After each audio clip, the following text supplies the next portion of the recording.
attempted stream from about 40 minutes ago, which abjectly failed because who knows what's going on. Who knows? Let me know in the chat what the stream is like, because I never can tell. It's a little bit of a up and down right now because I just have no idea what the hell is going on. If this is your first time here, as I said, I am JB. This is the United Devil channel.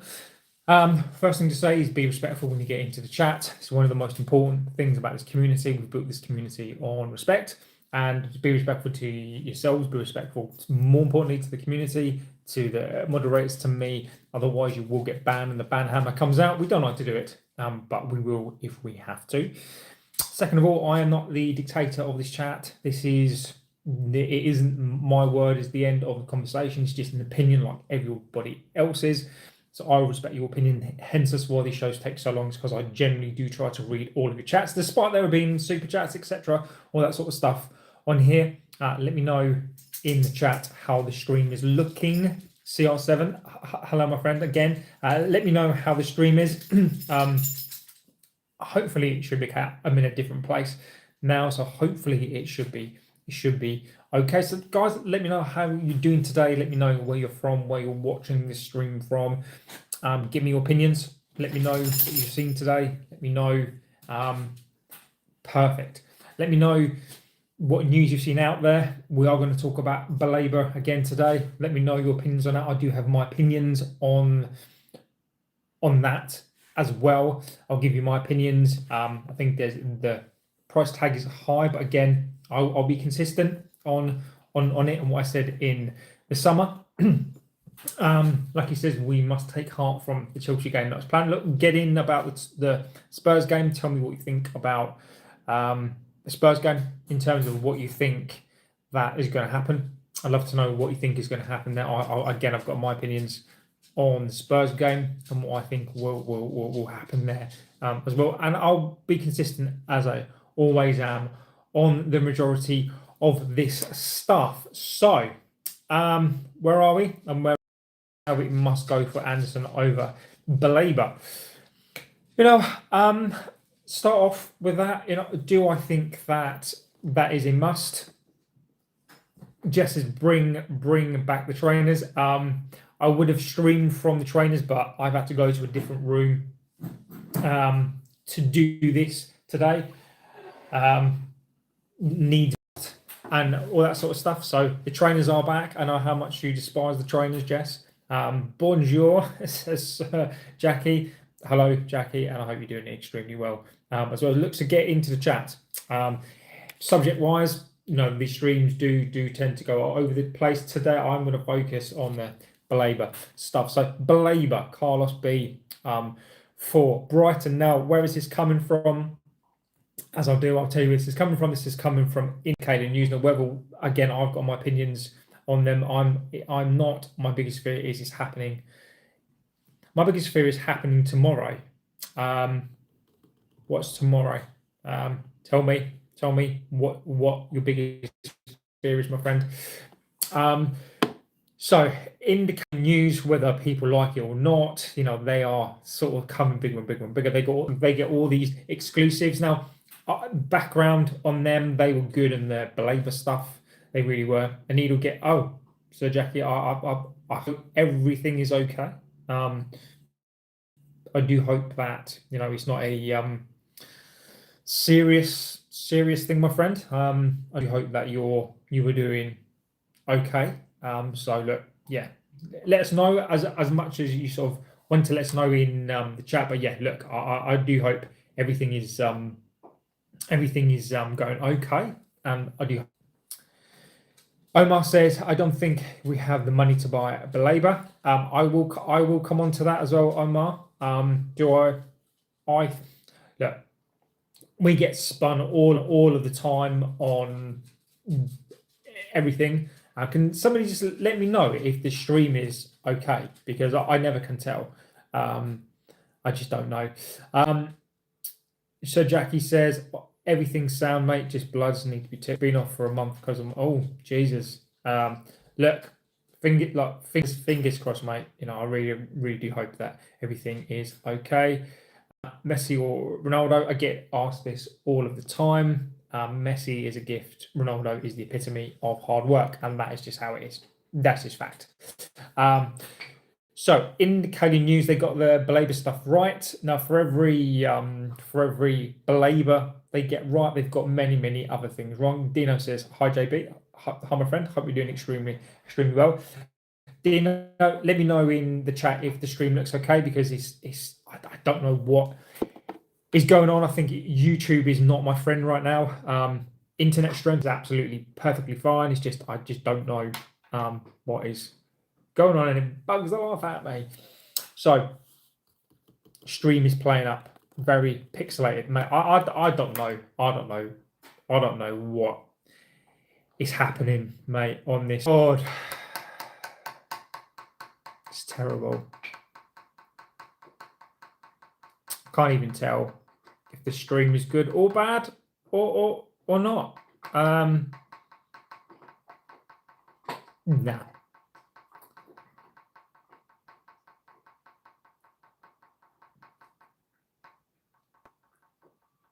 Okay, cool. Okay, right. Okay, let's see if that's worked.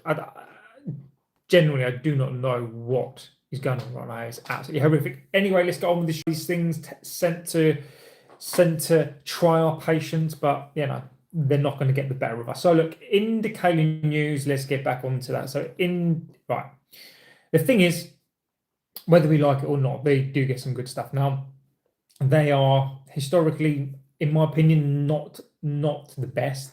They are good at some stuff, but you know they basically had an exclusive. And let me give you an opinion, right? In the Kobbie news, had an exclusive that Amorim was going to get sacked, and it was called Project blah blah blah blah, and he was going to go the last international window, and then he wasn't. He might, you know, I do think at times they make stuff up, but they've been very good on the Baleba stuff. So this has come from them, and I will verbatim read what they said, but basically what they've said, and now this has gone out to many other publications, is that they are understood that they've received information that United are going to sanction. United's midfield woes will take longer to resolve, as Bruno signed a new deal recently. Ugarte wouldn't want to leave, and Mainoo deal is complicated. And Bart, mate, I do think you make a fantastic point, and we will come on to that. So again, guys, give me your opinions on all that good stuff. So in the Kobbie news, look, they've been backed by Ormstein in the summer on this stuff. They've come out and basically said that United are prepared to sanction a £90 million bid for Carlos Baleba. Look, I'm not against it. I'll say what I said in the summer. And again, Bart makes some very good points there. I think Bart makes some absolutely fantastic points there. I'll give you my opinion. You give me yours on it. So do I think that this is true?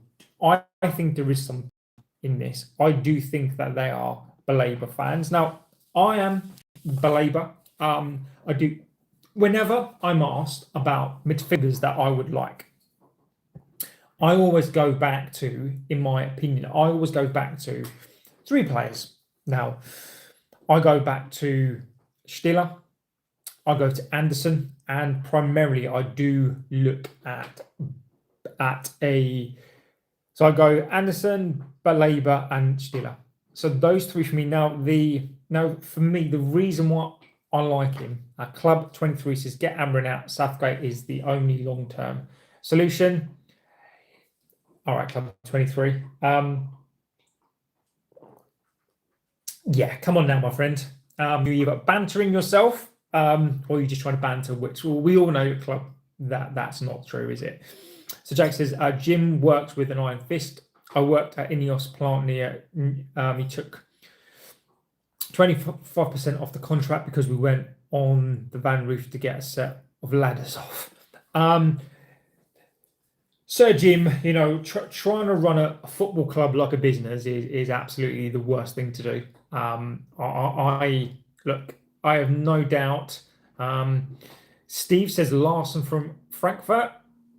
No, again, what I love about this community is that you guys do bring in lots and lots of different names, and I love that. It's fantastic, but I just wonder. The problem is, right, for me, Steve, is that I would love that.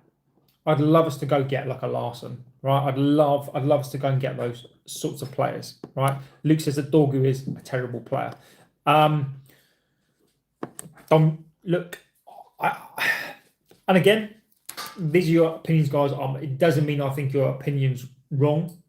You have your opinion, and I'm never going to come back on it because we have our opinions. If I do come back, it's not because I'm disrespecting the opinion. It's just because you may say something, and it might spark off an opinion in me, right? I don't think Dorgu is bad. I think Dorgu's young. I think Dorgu is inconsistent. There is another D in the team, a certain Portuguese D that I'm not going to try not to mention, who is even worse, and he's a senior pro. So, look, I get it. I think right now, before the start of the season, I would have said left and right wing backs. We probably would have been okay. I think they're now becoming a problem. Dorgu has fallen off more than I would like. Do I think he's a terrible player? No, I personally don't. I just think he needs a little bit more time to shine. But to go back to Steve, look, Larson, I love these out there names, right? But sadly, we can't. I don't think we can afford to sort of take a chance on these, not unknowns, but on these players that I think we go with Premier League proven players. So Jack says, a woman I met on the smoking show had 3 warnings: one for texting on site, not wearing a seatbelt, and then not signing the book when she went out for lunch. 90 million for Baleba is fine, but 100 million from Anderson is too much, says Dino. Larson JB is quality. Look, and again, Dino, I don't disagree. I do agree that I do like, but I wonder whether the football inside right now, whether we're in that position to be able to go and get those sorts of players. Because in my opinion, I think that we're a football club right now that we need to go proven to get back to the top. I want these players. I want, like a Stiller. I still think the Stiller's a gamble. But it would be nice to go and get a Stiller. So where are we?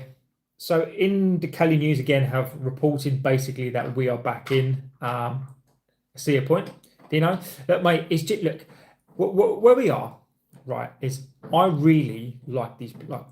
I would love. So somebody mentioned an Ara Kader, right? So there's a striker in the Belgian league for, was it Genk? Ara Kader, he's like 20, 24, 25 years old. Didn't go to Wolves in the end. That sort of striker who's a bit older, ready to take that step up. I'd love to sign those sorts of players. Like a Larson from what was it? Was it Stuttgart or wherever it was? So from Frankfurt. Like, I think these players will be brilliant to get. I just don't think right now that the football inside feel like we're in a position. I feel like we should do, but I feel like whilst we're trying to replace, because we've got to replace Casemiro, and we can't. And I don't think we're that club. I don't think we have the bravery, and I don't think we have the time to replace Casemiro's with a Larson, or replace Casemiro's even with a Stiller. I just don't know. Let's have a look at what we're saying. Mourinho finished second and got sacked. What chance do you actually have? Exactly that. Baleba was horrible against us. I wouldn't pay more than 40 to 50 max, but truthfully, I'd pass. Opinion there. I'll tell you what, I won't pass. And again, this is what I do like about this, is there's so many different opinions on this, and right now I think it's a bit of potluck. And I'll tell you for why I think that there is some truth in this. There are 2 reasons. One is the World Cup, and I think 2 is we need. I think we need a player right now, and who is the most gettable player right now? Do I think that he's worth 90 million? Probably not right now, but I tell you for why. I'm not dead against it. I don't get what Amorim sees in Bruno as part of midfield 2 unless we are signing the bionic man in the other. Now, Steve, and again, whilst we're talking about this and we're talking about this midfield position, I think it's absolutely right to bring that in there. I've said this many times, I will die on this hill. Bruno Fernandes, the keeping of Bruno Fernandes, I don't think is anything to do with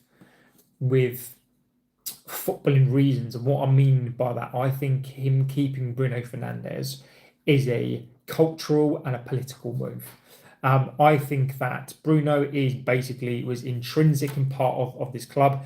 Whether we rate Bruno or not, I'm of the opinion, and I'll be consistent on this, I wanted Bruno gone.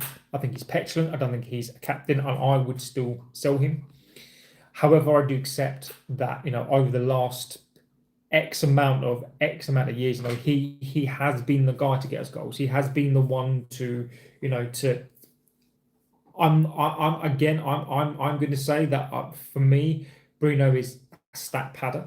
There is no doubt that Bruno is a fantastic player on his day. There are things that only he can do as a number 10. I think he's a world-class player. There is no doubt that Bruno Fernandes is a fantastic player. Do I think he's one of our best ever players? No, I don't think he's anywhere near.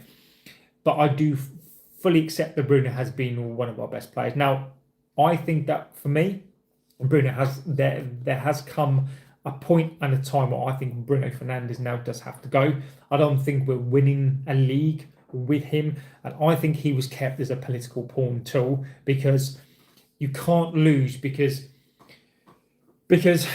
Amorim couldn't get rid of everybody and get rid of the captain and get rid of the guy who is basically the heartbeat of the club right now. Now, the reason why I don't mind getting rid of him is I've seen Kanchelskis go, Schmeichel go, Giggs go, Beckham, Scholes retire, Roy Keane go, Schmeichel go, Steve Bruce, Pally, Irwin. I've seen all these players leave. Cristiano. Like, the club is bigger than these players. Rude went as well. I've seen these players go, so I'm not bothered if he goes. But I think right now, from a political and from a team standpoint, I think that we needed to keep him. Let's go back with what we're saying. Luke loves Bruno Fernandes, mate. There's nothing wrong with that at all. Let's have a little go. Dino says, out of the three, Anderson, Stieler or Baleba, who would be your number one? Mine is Anderson. Then Stieler, and then Carlos Baleba. Amorim needs a cam and a defending midfielder. Look, Omar, we don't need cam. We don't need cam. The number 10s are effectively cams as well. We don't need a cam. We need two centre midfielders. Again, I've explained this all of the time. Amorim kind of doesn't really he doesn't play with a traditional number 6 and number 8. He does want more of a attacking CM and more of a defensive CM. But what he wants is both of those CMs to do the same thing. If he could get two of an Anderson in there, someone who can tackle, who can pass, who can do all that stuff, that is what he wants. So he doesn't really necessarily want a cam. He wants you can have more of an offensive and more of a defensive CM, but that's what he wants. Amorim, he's definitely not a £100 million player. I think we should try to sign Nico Paz. Just don't sell Rashford. He's on fire. Rashford's on his way, mate. Where you think we'll finish this year? I reckon 5th. Look, Luke, I've been staunch in my opinion, and at the moment I'm not going to change. I believe we're going to finish somewhere between 8th and 10th. And my reason for that, I could go into it. I could spend an hour on it. But the reason why I think we'll finish somewhere between 8th is I think last season was horrific. We finished 15th. We still pretty much have the same team that played and finished 15th last season. I don't trust these players. I think we have low IQ, low mentality players. I think we're going to be very, very up and down. If we finish 8th, look, as much as we're not pleased with that, basically 15th to 8th is good. However, what I will concede is we have signed some really good players. We have one game a week. However, so far, one game a week doesn't mean anything. You don't know what you're going to get. So until I see some consistency, Luke, I wish I could be with you. I wish I could say, look, I think we should finish 5th? Yes. I demand we win the league every single season, not because I'm an idiot, not because I'm not a fool, just because we set those standards high, right? I am of this opinion. Should we get 5th with this team? Yes. In this league? Yes. We play one game a week.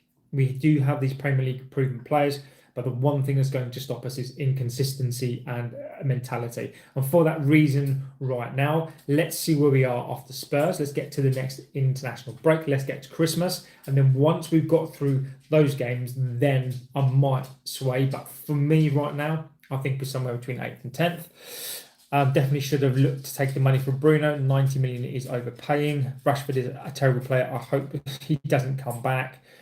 Barcelona, yeah, I think swapping Bruno Fernandes for Nico Paz is a great deal. The big question is who we're getting to replace Dalot. Mendes would be my pick. Mendes is not coming. I think Mendes is brilliant. 40 million for Baleba at max. 90 million is ridiculous. But his time is over. He's playing terrible. We've been watching the game. Robson, what do we do for that midfield now? Yeah, the assist or Bagsy or goal. Bruno is going to lose his market value soon. I don't disagree. Yeah, guys, like, favorite, and subscribe. Really does help us out. We'd be lucky if we get 60 million for Bruno, and now we'll look for 100 million. Des Walker on the overlap save. Robson had been fit. We'd have won Italian 90. JB, no Scott today. I don't know, mate. I don't know. I don't know. No idea where he is today, my friend. I'm doing important stuff today. But what's funny is there's no Scott and there's no banter. Sorry, there's no trolls in here today. So let me tell you my opinion as to why I would do this deal. So when we're talking about 90 million, right? Okay, so in the summer, and my opinion remains the same on this. So when we're looking at the player, what is he? He's 21 years old now. He started the season, and let's give a little bit of fairness to this debate here. So Carlos Baleba started the season injured. He's obviously taken some time to get back up to speed. Now, obviously, Brighton do get the money for their players. Now, we were originally quoted between 100 and 115 million pounds. Now, conceptually, I was of the opinion, look, that this, as much as it seems really, really, really high, this is why I still don't think that deal is a bad deal, and I shall tell you for why. And it sort of does make sense. Now, sometimes we were looking about 100 million, I think was the rough price. And at the time, I would said that, look, for young potential world-class players, where you take a leap of faith, for young players who are 19, 20, 21 years old, as much as 90 million seems like a lot of money, I would do the deal. Now, people may say he's not worth the money. Now, if I'm looking at stats, and look, we were basing this on the last year, he is up there in terms of tackles per game, interceptions, blocks, clearances. He is up there. He's basically second to not a lot of people. And do I think that there is a player there? Yes. The concerning thing for me, and I've always said this because I will play the both sides on this one, is that when we sign players, we have to look at the mentality of players. And I'm on here saying that many times. We have to look at the mentality of these players. Now, he has shown the mentality of that player who didn't get a move. Has he shown low mentality of player? Has his head been turned to the degree whereby that's impacted his performances, or is he just getting back into shape because he's come back from an injury? Now, where that's important for me is, let's just say he comes to the club, we buy him for 90 million and he's brilliant for 4 or 5 years. Then what then happens if Madrid come in for him and he's a player that they like, and as what happens is that that becomes their dream club. And then what then happens? Does he again sort of down tools? Does he mentally then not play anymore? So I do think that is a really, really key point. Now, I'm not overly bothered about one game. I'm looking over the last year or so. There is no doubt in my mind that he's a fantastic player. I do think, as football fans at times, I do think that we are very, very quick to judge players. We're very, very quick to say, look, this player has been off of the boil for a couple of games, right? So let's just say, for example, he's been injured, say, for the first 2, 3, 4 games, right? Maybe 50% of the season, right? You just don't know.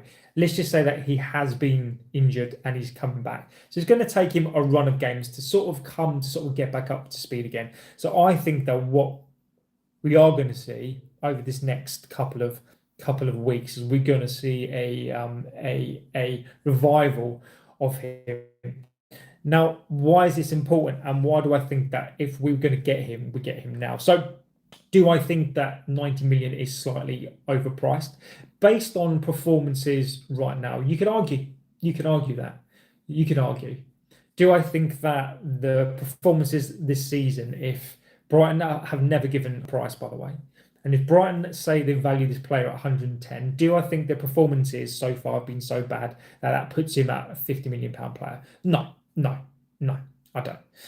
I stand somewhere in between. I think you have to meet in the middle. I would say somewhere around the 80 million mark. Now, the reason why I wouldn't mind paying that, and just hear me out here, right? If you're looking for a player, right, who is tenacious, who is young, who is a high tackler, presser, Premier League proven at 21 years old, he's still one of the players for me. Would I prefer Anderson at that price? 80 million, I think that's expensive, but yes, I don't think that is going to happen right now. So I think United are looking for a deal that can be done now for a player that they can use in the long term. Now, where I am at on this is, would I do the deal for 80? Now, yes, and I shall tell you for why. So if we're looking at these deals and we're spreading these deals out over X amount of years, so let's just say he's 21 years old, right? A player like that can play well into their 30s. So let's just say, for example, he's 80 million now, right? And he plays for us for 10 years, right? That's £8 million a year, right? He's going to be 31 years old. Let's just say we get to a point. Steve says, I think Baleba's head was turned in the last days of the window and we dropped him like a stone. It's affected him and maybe his current teammates around him. And Steve, agreed. I think that's a fantastic point as well. And this is why I'm still in for him. You don't do what you do. I think as fans, I think sometimes we're very, very fickle. We see a player not play well for 2 or 3 games, 4 or 5 games, and we write this player off. What then happens if he then goes on to have the best season? And we've got an opportunity to sign him now. So I think based on the last year, I think based on where he plays and who he plays for, I think 80 million. So let's just say, for example, we have him for 5 years. We get him on a 5-year deal, right? Nobody cares, mate. He's not going to fix the problems within, Benji, I disagree that nobody cares. I disagree, because I think people do care. Because if people didn't care, then people won't be on here. People won't be talking about. So I disagree. Is Baleba on his own going to fix problems? Well, let me just spell it out to you, Benji. Is Baleba going to get rid of the Glazers? No. Is he going to fix the stadium? No. Is he going to get rid of the Ineos? No. Is he going to get rid of the debt? No. Is he going to suddenly turn this whole club around? No. But to say that people don't care, people do care, and he will solve a problem, one of the problems. Transfer news, JB Humlin, we are going to match. Everybody scores a 60 from Sporting. Juventus are also planning a bid. And we can come on to that as well. I did have that written down as well, Dino. So amazing segue into that as well. So look, this is where I am on it. Would I do a deal for 80 million? Yes. Now the reason why, if you're spreading that deal, say over 5 years, right, you're looking at paying what, roughly about 16 million a year. 246. Oh, give me a second.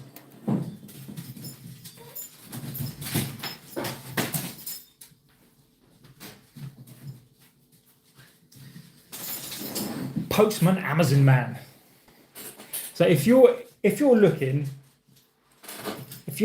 to pay, the dog does not like that deal. The dog is not a fan of that deal. So if you're looking to sign a player for 80 million and you're doing that, what's that? 2468. So if you're talking about 15 million pounds a year, and if you have that player and you paid them off after 5 years, then after 5 years, whatever you get for him, so let's just say you've paid him off and he stays for 5 years. At that point, he's 26 years old. He's probably still not even in his prime at that point. And then let's just say, again, he's an average player, not one of the best players in the world, but you can still get 40 to 50 million pounds. What you've then done, not including inflation, of course, let's just say you bought him for 80, you sell him for 50 million, that's 30 million, and then you divide that over 5. Obviously, the wage is not including that as well. So, in effect, you then would have had him for 5 years, bought him for 80, sold him for 40. The difference is 30. So 30, divide that by 5, 6 million quid a year. Now, obviously, not including the and I know that's not how it works, but there is value there. And I think the reason why, and the Humlin thing there as well, is I think the reason why this deal works for them is on many reasons. Number one, he's a young player. The resale value on this could be extremely high as well. You sign him for 80 million, even if he's worth half that in 5 years' time, still sell on, he's still only going to be 26 at that time. So not only does he have, from a business perspective, and I've said this, and it's exactly the same as I was saying in July, I think, when we were linked to him as well, is I've got no problem in paying these higher, and as long as the players are roughly worth it, for these young players, because in effect, yes, while it's high, you are going to make some money back. Now, unless it's a complete flop and, in 5 years' time, he's going to be worth 10 quid, in my opinion, you're not necessarily going to lose out unless, for example, you pay, like Pogba, I don't know like how much he was at the time, but let's just say you go and pay 90 million pounds for a player who's 28. You're never going to make that money back. So even though you're paying 80 million pounds, I think the mindset almost needs to be reset, because it's slightly different. Because in 5 years' time, when he's paid off at 20 million pounds a year, you're still going to get some money back. There's still going to be some value. There could be more value in it. You may sell him for what you bought him for. So I think, for me, initially people will balk at that price. Yes, I do think 90 million at the moment is slightly too much, considering the season that he's had. I think you sort of meet somewhere in the middle, around the 80 million pound mark, and I'd be more than happy with that. I think that for a young player with that Premier League experience, yes, I know he's been off the ball for a couple of games, but I think to get him for 80 million pounds now, for that price, spread it over the length of the contract, and also the wages as well. I don't think the wages will be particularly high. So when you're factoring in a price, you're factoring in the wages, you're factoring in the resale, what Ineos like to do. I think this deal makes total sense, and I'm not adverse to this deal. Also, there are another factor to consider as well, is the World Cup. So why is that a factor? There are probably another factor as well, which, number one, players like an Anderson will go to the World Cup. Steeler will go to a World Cup as well. So what that's going to mean is that probably, whilst we're then going to be looking at players. We're not going to be getting a midfield play till the back end of the window, which means everybody else is going to come into the back end of the window. Now, while that will, for us, probably play into our hands on the basis that actually our new financial year kicks in, so we probably will have some more money, we do still have money and the money that we saved from the summer window. So I think if there's an opportunity, and I think, to me, if you've got opportunity to go and get one of those players, one of those, in my opinion, one of those 3 players, that you have an opportunity to go and get a first team player now. If you spam, then you're gone. So don't be a dick. If you have an opportunity to go and get one of those players now that you would like, that is what I would do. I would absolutely go and get him now. So the price has to be right now. To go to Homeland, before I do go to Homeland, let me go into the chat. Homeland reports we're going to match the release clause of 60 million. The dog doesn't like that deal. No, all of the problems are all of our problems are related. If you solved your problem in the field, in the midfield, and start to go Champions League again, and you get the money to renew the stadium and fix the other problems. Omar, yeah, I think in essence you're right. Champions League money is not going to save this club. Champions League money is not going to renew the stadium. Champions League money is not going to fix this club. Champions League money is not going to do any of that, my friend. It's not going to renew the stadium. It's not going to fix the other issues at all. We're £1.2 billion in debt. The Glazers are still here. The stadium needs £2 billion. So to fix the stadium that we have is going to cost you £2 billion. Champions League is good for revenue, for us to run every day, but that's not going to fix the club, my friend. Opus says Martinez will come back and play DM and be class. You read it here first. Opus, again, my friend, I respect the opinion. I disagree. Martinez, Opus, and I'm just going to say it here, buddy, and this is not a dig at you, that is in your thinking. That for me is Glazer. That is Glazeronomics, right? You don't need to go spend money. Why go and spend money on a world-class centre midfielder when you can get a 5'9", 5'10" centre back who's been injured for 2 years? We don't even know if he's going to come back to be the same player that he was, and stick him as a defensive midfielder.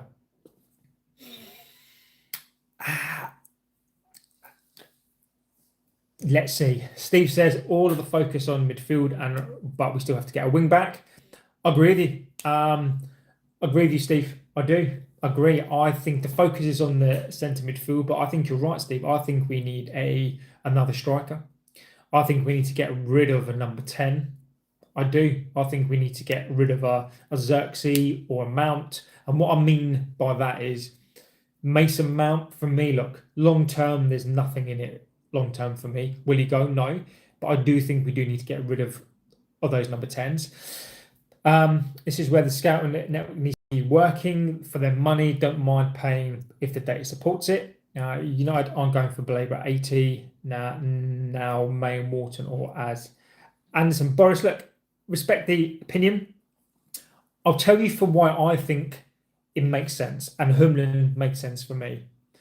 So it makes sense for me, and it doesn't make sense for me. It's like, number one, he is from Cameroon. So why would you go and spend £80 million on a player who's going to go to the AFCON? It doesn't make sense.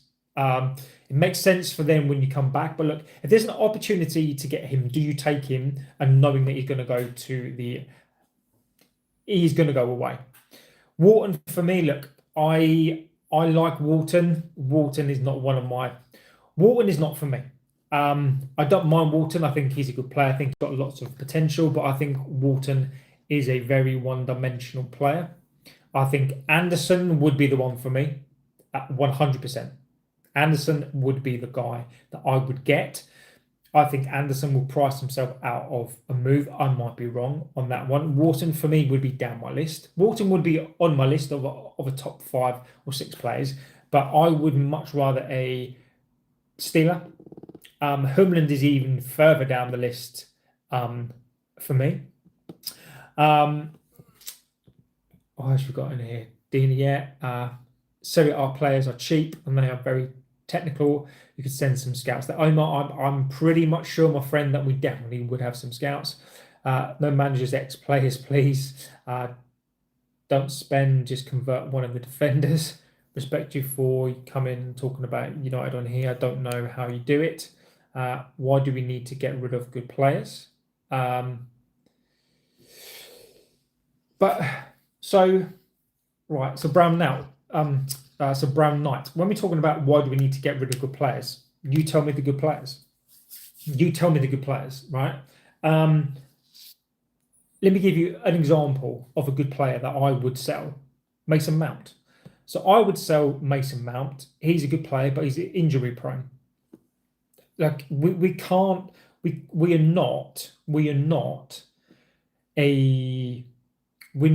UNICEF, right? We're not a club who basically will just give money to players because they're good players. He's not fit. Mason Mount, for me, would be one of the players that if he gets fit, I would sell him. Luke Shaw. I don't even think Luke Shaw is a good player. I would get rid of him as well because injury prone. I guarantee you, after the World Cup, if Luke Shaw goes to the World Cup, I guarantee you he'll be out for the whole of next season. I guarantee you. Mason Mount will be the same as well. Mason Mount was not going to go to the World Cup, but Mason Mount will be injured. I'd love to be wrong. I'd love these players to come good. I'd love these players to be amazing again. But we need to get rid of this type of player. So sometimes you need to get rid of a good player, but why do we just need good players? We need world-class players. Watch Martinez become similar to Gattuso, Opus. Mate, I don't know what you're drinking, mate, but I'll have some of it. I would love you to be right. I don't even know if Martinez is going to come back and be able to function for more than 10 games, mate. Let's get him back. Let's see what he can do first before we start talking about likening him to players, because we've got to get him back first. Dino says the worrying thing is you look at the squad, there's an argument that we need a new player in every position. Dino, I agree. He did boss the midfield last weekend. Anderson did. I think Steeler will be signed because he's more like the midfielder version of Bruno, set pieces. I like Steeler, and I'll tell you the players I would sign. Is it your money, Mr. Glazer? It's not the Glazers' money. No, it's not. It's our money. What do you hope for keeps you motivated on coming here? I've waved the white towel. I'm done. Look, why have you waved the white towel? All I'm gonna say to you, Football Tube, is why you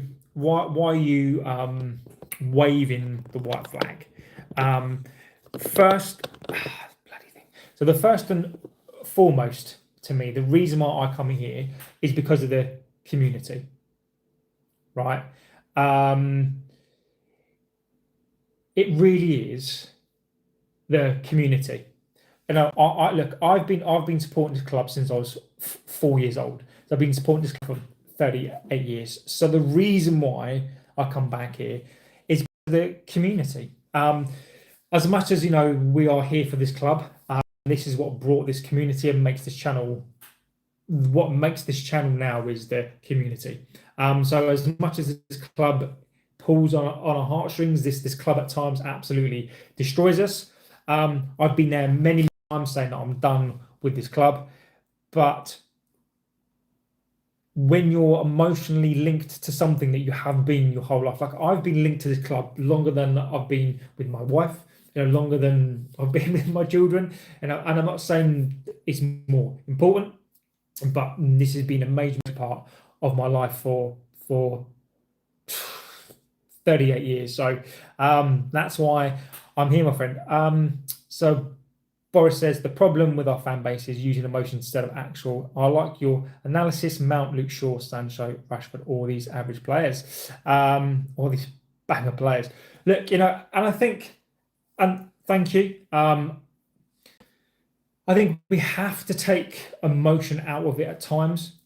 I think you have, look, if you want to do, and this is my humble opinion, if you want to move forward and you want to advance as a person, as a fan base, in whatever you do, there is time for emotion. When you're playing, when you're watching the game, this is why when I watch a game, a lot of the times I'll stop, I will take a couple of hours, and then I'll come back and then I'll talk about the match, because I think it's important to take a step back. There are things that are factual, and I think people are too led. I think people are too led by emotion. You have to take emotion. Like when I talk about players like Luke Shaw as my eye, right? I'm not the biggest fan. I have no idea what Luke Shaw is like as a person. I'm sure Luke Shaw is a wonderful person, right? But I can't deny what I see. The rest of these players, I can only tell you from my own logical perspective. It's not personal. Sometimes it is, because if they're personal to this club, a club that is basically not fan owned, but you're playing for this fan base. You're playing for historic fans. You're playing for the fans that are no longer here anymore. We had players who died for this club. So sometimes it is a little bit of need to be personal, but you have to take. I don't sit here after a draw. I've been staunch in my view. I'm Amorim in, and I have been the whole of pre-season. I have been since the end of last season. I have been after the Grimsby game. My opinions on everything that you've seen here, if you go back and watch everything that I've done, are pretty much the same. I may react at times on a video depending on the game that we see, but I'm pretty much there or thereabouts, just because I think you have to have consistency. Steve says Football Tube is the biggest club in the world. As our famous song goes, we'll never die, keep the red flag high. Exactly. Do you consider Alex Ferguson one of the best football managers, tactic wise? So Omar, I should tell you something, right? I know where this is going, right? Where people like to separate out Ferguson, right? They like to say Pep is a better tactician than right, but it doesn't matter. Ferguson, in my opinion, is the greatest football coach of all time. You can't just win a football match, right? You can't just win a football match on formation. You can't just win a football match on what you tell your players. You have to manage the people. You have to set the team up right. You have to instill confidence. You have to employ the right people around you. You have to have the right ethos. Ferguson was the best at that. It doesn't matter if his 4-3-3 wasn't as good as Pep's 4-1-2-3-1, 4-9-7-8, right?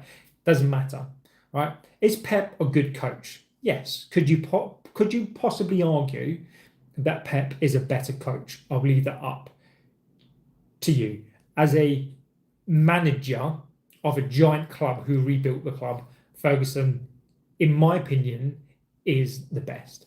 Football Tube, I get you running this channel and you've got a good thing. I grew up watching, would have looked at this Arsenal side like food. Arsenal top makes me be uneasy. Look, mate,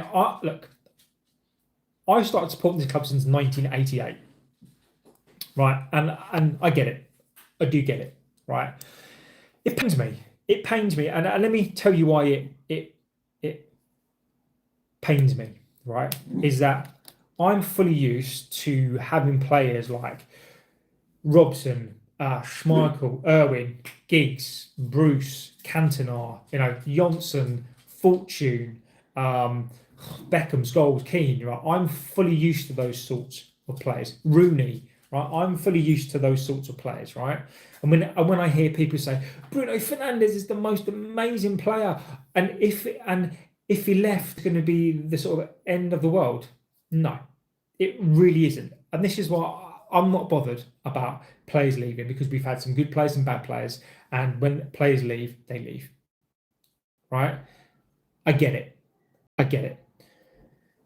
But you can't, in my opinion, I'm not just going to go through the good times and have my cake and be like, oh, this is great, and then leave it when we go through the bad times. Because how did, you know, kids now, let's just imagine somebody who's 11 now or 15 now, like, they're not going to know what this club used to be like, and to attain these standards it's up to people like us who've been through those times to educate the current fans, to keep our fans, to tell them that, you know, we've been through this before, but how do you then pass on the history of this club, because we're going through the bad times? We've seen the good times. It's now up to us as the custodians of the past to now pass this on to the next generations, so they can have the same standards, and so they can say, you know, we should demand to win the league. You know, because imagine a scenario where the Glazers' kids, they take over this club, and then our children or our kids have no idea about the Glazer past or whatever else. So it's up to us to teach them about Keane, Giggs, Scholes, Pally, Bruce, Irwin, Parker, Schmeichel. You know, it's up to us, just like it was up to the grandparents of mine, to teach me about George Best. You know, to teach me about those sorts of players. Because if it wasn't for them, then I wouldn't be supporting this club. So it's super important that whilst we get frustrated, we have to pass this on to our children or kids, because then otherwise we lose who we are. So I think it's, and yes, it isn't easy. Arsenal are on top, but that's why we have to do it. It's our job now to do what our grandparents and parents did for us. Dino says, on Shesko, on another channel, they were asking the question, is it a case of zero service, or is he doing enough to stay in position? Seems certain people are saying he is the same as Rasmus. Look, Dino, I mean, and Dino, this is not aimed at you. I'm just responding to comments. I mean, for fuck's sake. I mean, what are we doing again? Shesko's been here for 10 games. I mean, they do realise, right? And let me give you, and this is not the same, but they do realise that, for example, Thierry Henry, when he came to this league, he scored for 10, 11 games, and now he then became that player. But, and I'm not suggesting he's that player, but it takes players time to adjust. Now, let's look at this from a logical perspective, Dino, as well, right? You look at all of our strikers. Rasmus failed, right? OB came into the squad. I know it's not the same thing. Rasmus has failed. OB's come into the squad. Zlatan was slightly different. Weghorst, and I know he's not that great. You look at the other strikers that we've had. Is there a coincidence over the last 10 years that not really any of them have been great? If you look at what Rasmus does well, and you look at the strikers, and then you look at what else they've gone on to do, Rasmus has then gone into a team whereby he's now fed. He gets balls where he's supposed to get balls as a striker. He's being fed the chances, and look at what's happening. So to suggest that it's Shesko, you could then argue that when Rasmus was here, was he not making the correct runs? He wasn't being fed. So it is the graveyard shift. And I will die on this hill. Shesko is not the problem right now. Shesko is learning this league. He's 22 years old. At 22 years, he's been asked to lead the line, go back, okay, and again you have to go back. If you look at the strikers that we signed, you look at the strikers where we probably had the most successful period of time. You look at the strikers that we signed: Andy Cole, 25, 26, Dwight York, 28, Sheringham in his 30s, Ruud van Nistelrooy, 24, 25, 26, Van Persie, 20, 28. Look, Dino, people are going to have their views. I think it's easy for people just to basically, and I think the more succinct, the more the narrower the view, in my opinion, is because they don't know, because they haven't gone back and they don't check their stats. They don't look around and they don't see other strikers and their age. They don't look back at what we did historically. They haven't looked back to see what we've done over the last 5 to 10 years. And it's fucking lazy. I think sometimes it suits a rhetoric, it suits an argument to say, oh, Shesko, oh, 60, 70 million pounds down to it. Oh, he's just staying with Rasmus. Oh, fucking hell. I guarantee you, Shesko went to City, I guarantee he'd score more goals. If he went to Arsenal, I think he would score some more goals. Right now, in my opinion, after 9 games, to write off yet another player, I think is ridiculous. And it is not Shesko. In my humble opinion, it is not Shesko. It is the shit service. Once again, Brownut says, we can agree to disagree that we need to get rid of our 10s. Having the squad depth is a good thing. If it ain't broken, don't try to fix it. We have to sign the right midfielders, not sell our number 10s. Look, I'm not saying we need to sell all of our number 10s. What I'm saying is that we need to get rid of Mason Mount. If he's not going to play, get rid of him as well. If we are going to play with 2 number 10s, I would like to get another number 10. I would sell Mason Mount, Xerxes, and get Semenyo in. I'm not saying we need to sell all of our number 10s. What I'm saying is that we need to get rid of players like Mason Mount, and we need to then bring in better quality players. He is great, but the best. Saying that he's the best is a bit biased, isn't it? He is the great, but he's not the best. Saying that he's the best is a bit biased. No, Omar. Ferguson is the best. Like, there is no question. Like, you can have your opinion, but you do realise that Ferguson is a builder of teams and a builder of football clubs, and Pep is a money man. Ferguson beat Real Madrid in the final of a European Cup, not a Champions League, but he beat them in a Europa League with an Aberdeen. He won the Scottish League with an Aberdeen. He came to United when we were, how many leagues behind them? Liverpool, we were 10, 11 leagues behind, come up and surpassed them. Not with, and again, there's this misconception with Fergie that we basically broke the record every single season. We spent hundreds of millions of pounds a season. We didn't. He instructed the youth. Pep has never done that. Fergie is the greatest coach of all time.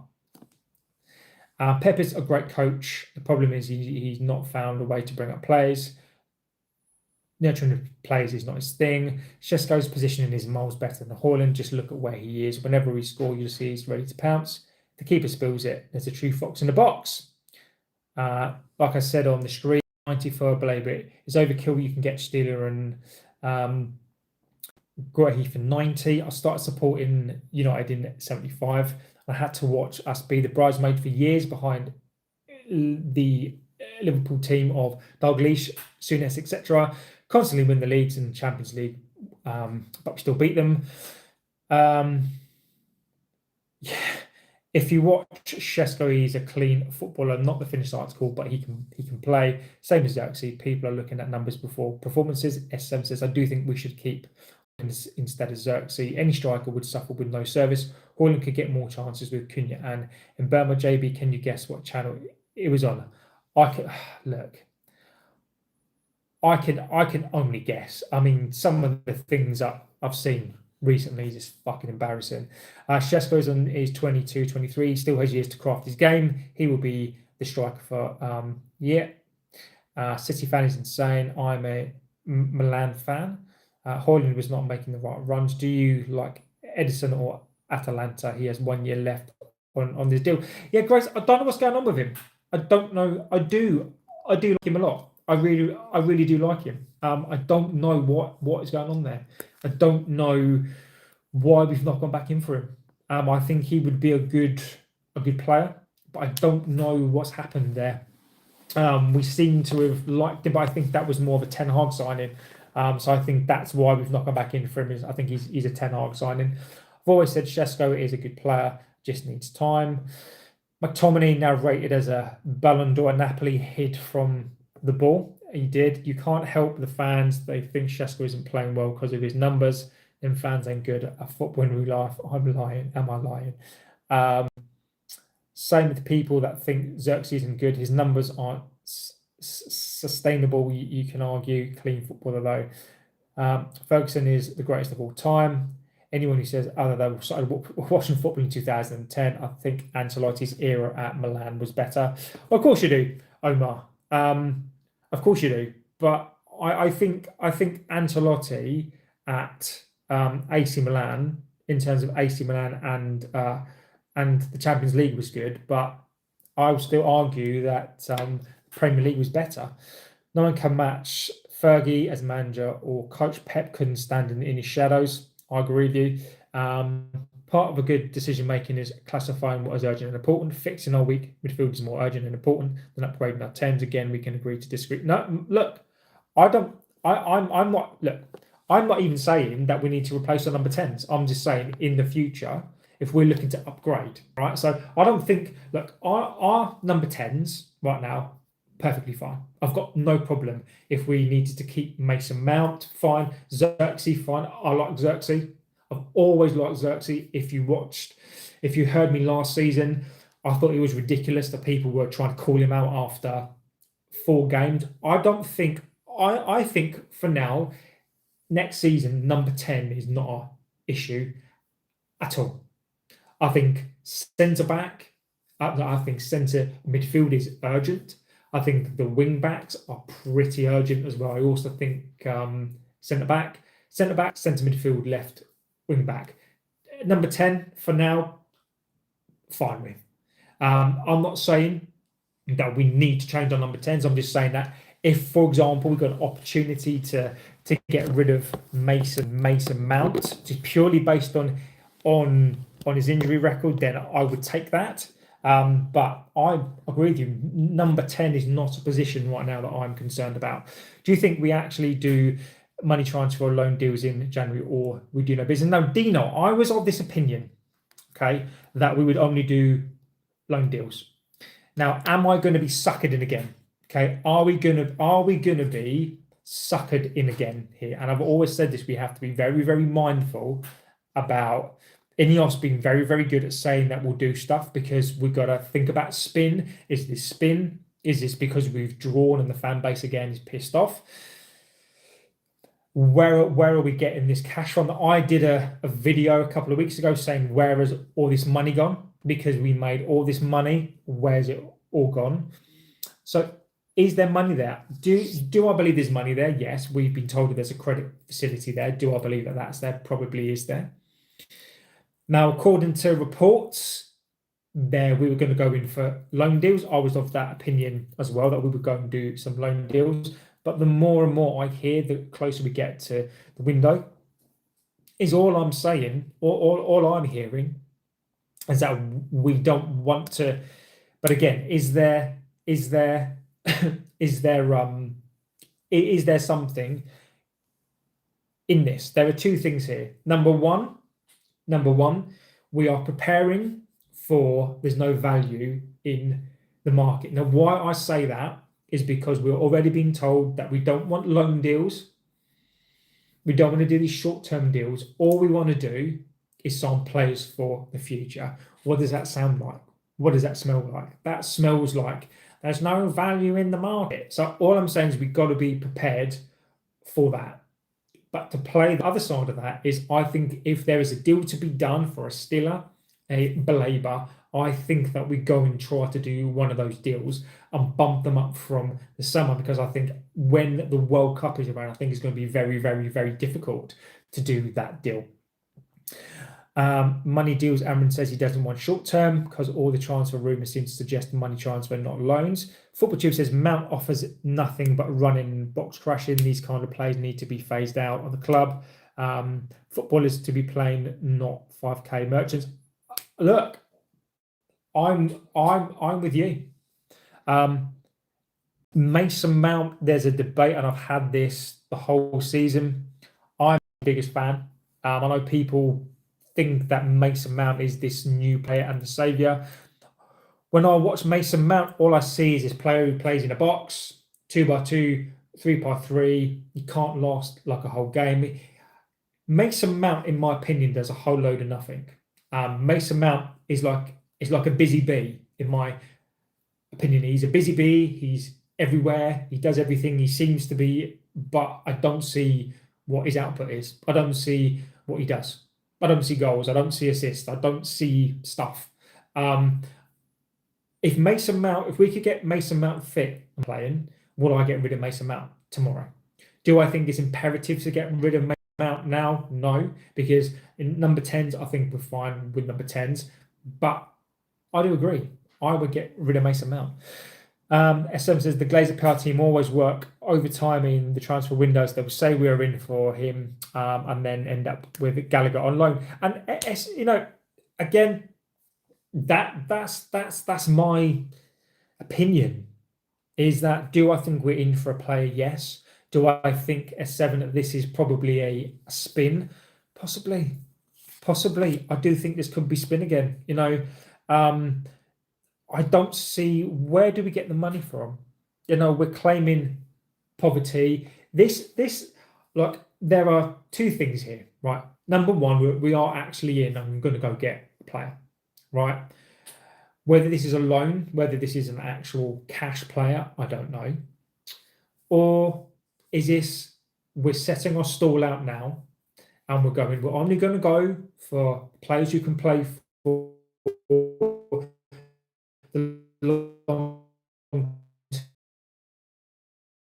another way to say, well, we were looking at players, there's just no value in this market. We just wanted to sign these ready-made players, and I think we need to again be prepared for there's no value in the market. Brown Knight says, I think we can go for Anderson or Steeler. Baleba pretty much played himself out of favour with his bad performances. Anything above 60 is a risk. I really like Walton, reminds me of Carrick.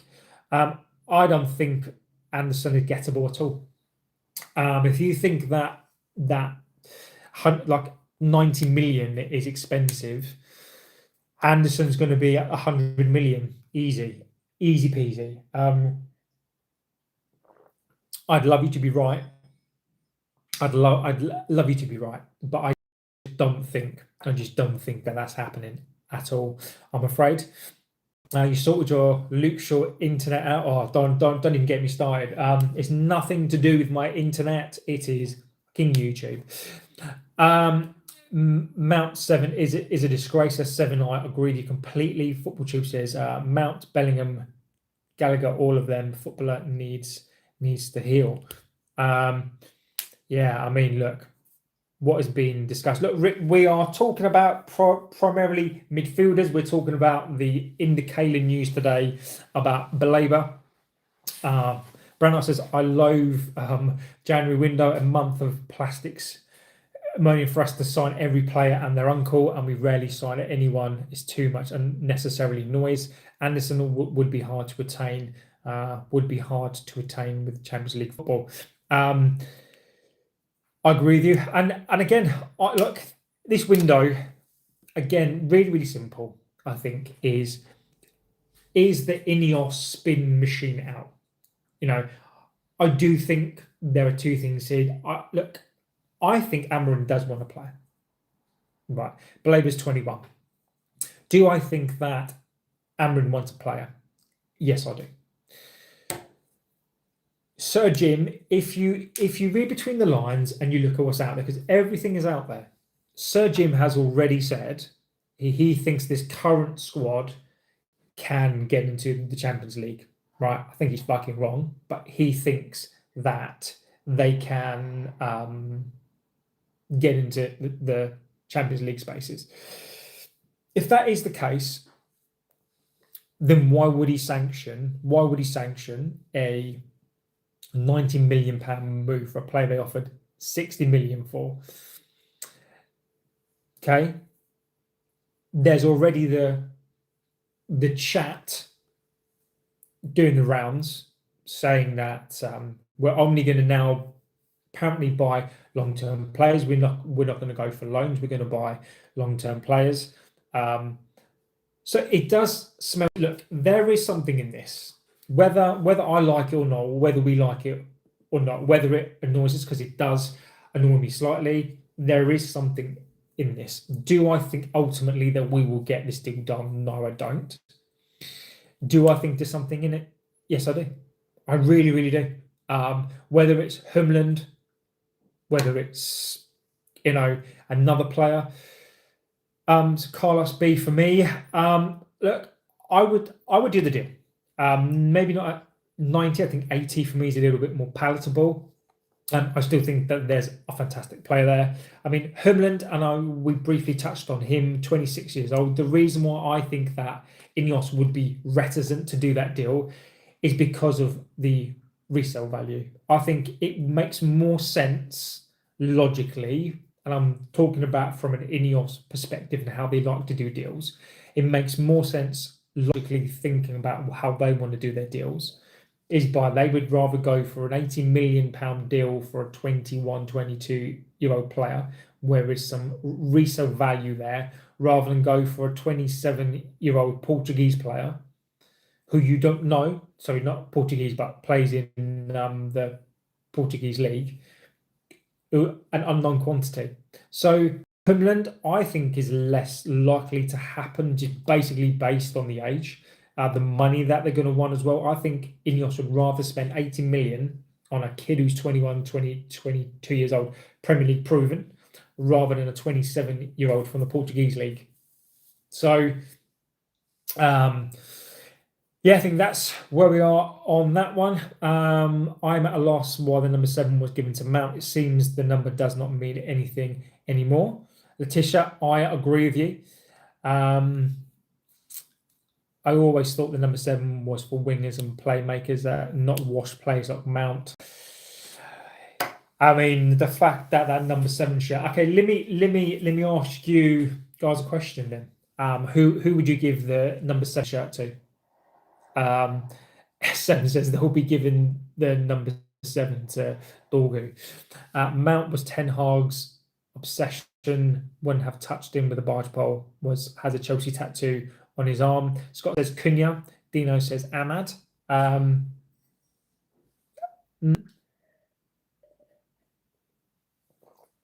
Who would I give the number 7 shirt to? Who would I give the number 7 shirt to?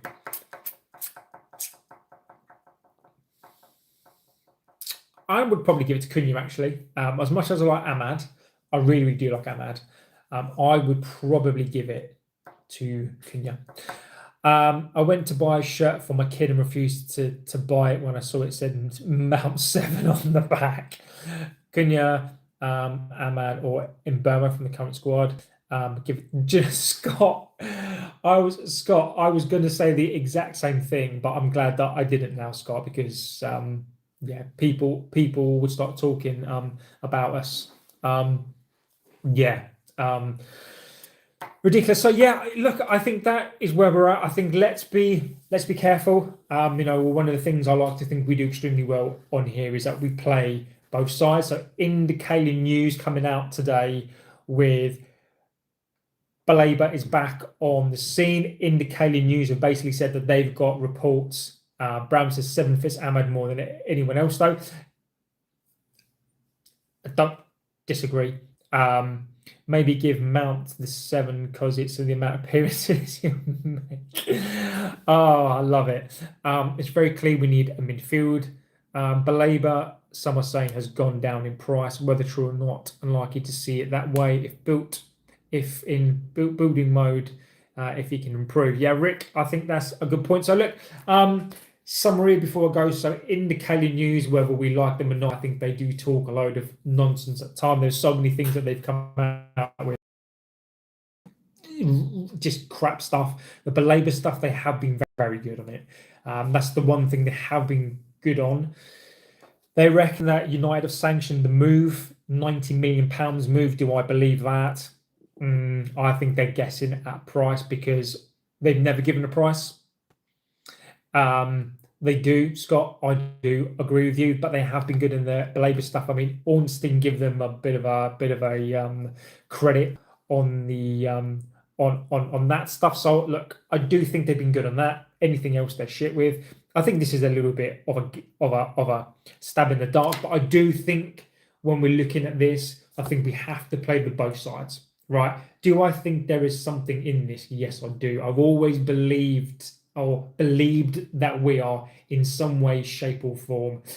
Rick says, do shirt numbers really matter? They do, Rick. They do matter. You know, I know it sounds like a ludicrous thing to some people, but for me, it does matter. You know, numbers mean so many different things to people, right? You know, if you look at, I know, but do numbers matter? Look, if you're a talented player, numbers, no. But I think that there are some times when numbers do really matter. That number 7 shirt is an iconic shirt. So, wait. Bloody dog again. Only for shirt sale purposes. Exactly. Buddy. Goddamn dog. See, even Buddy is not happy with the number 7 shirt. So I think, look, I think this is where we are. I think there is we're going to have lots of spin again. I think this could be a ploy by the club to put out there that we're only in for money players, not loan players.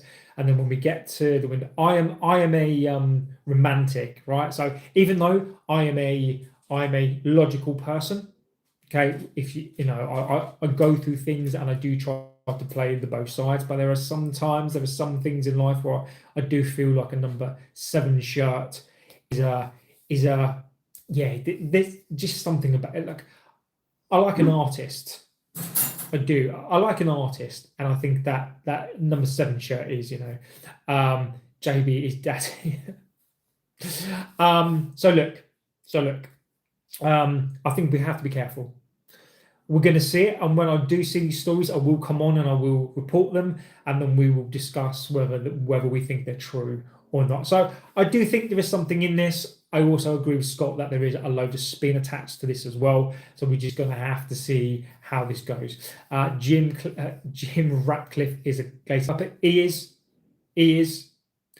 I don't disagree. We can talk about that again. I could spend another hour talking about my feelings on that, as you all know. Absolute. So guys, I am going to go. Amazing show again. Thank you so much. Scott says, JB, one for you. How is it 10 a.m. there? Are you in the US? No, so you're seeing it flipped round. So you're seeing it. It's actually 2 o'clock. So you're seeing it flip round, mate. Yeah. Oh, Scott, fucking hell. Yeah, so it's Luke Shaw for number 7, Scott. I can't, mate. I can't do it, Scott. I can't. My eye's going to twitch. And then after the stream, so I'm going to have to literally go and punch a hole in the wall, because the thought of Luke Shaw being number 7, the fact that Luke Shaw is not even a squad number, like a single squad number, is fantastic. But imagine giving Luke Shaw the number 7. Oh my God, that would probably end me. Thank you. Cool. So yeah, guys, I am going to go. I will. We'll be back this evening. I'm going to do a normal show now this evening. JB's triggered. Look, let's go. This talk of Luke Shaw is getting me all. I will be back this evening for a late show again. If anything in the meantime breaks, I will jump back on. I'll bring in a topic tonight. Twitch, JB, the Luke Shaw Twitch is going off. I will be back this evening with another show. Thank you guys for being here this afternoon with me. Interesting topic. Just be careful of the spin that's out there. Just keep our ear to the ground. Watch all these others with their spin channels. And of course, I will see you tonight. So have a good rest of your morning, afternoon, evening, wherever you are. And I will be back this evening. So take care, and I'll see you on the next one.